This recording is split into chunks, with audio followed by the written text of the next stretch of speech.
গ্রামের যে ঐতিহ্য হারাই ফেলেছিলাম, সে দেখেন এই যে শালিক গুলো দেখেন ডাকাডাকি করছে, সকাল হয়ে গেছে।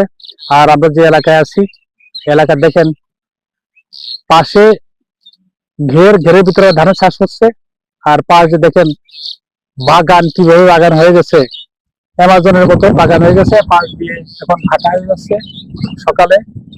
আর দেখেন কুয়াশা আচ্ছন্ন এখানে, পাশ দিয়ে সাগরের পাশ দিয়ে ইসাবন্দী নদীর পাশেই যে গ্রামগুলো কিন্তু কিছু সিনারি আমরা তুলে ধরছি। গ্রামগুলো দেখেন মাঝখানে রাস্তা চলে গেছে, আর এই গ্রামে এই ঘেরের ভিতরে এখন ধানের চাষ, এখন পানি নাই, এখন ধান কেটে নিচ্ছে। আবার যখন কিছুদিন পরে পানি দিয়ে আবার মাছের চাষ শুরু করবে। সমান্ত শুধু শুভ সকাল। যদি ভালো লেগে থাকে লাইক, শেয়ার, কমেন্ট এবং সাবস্ক্রাইব করেন। শুভ সকাল, আসসালামু আলাইকুম।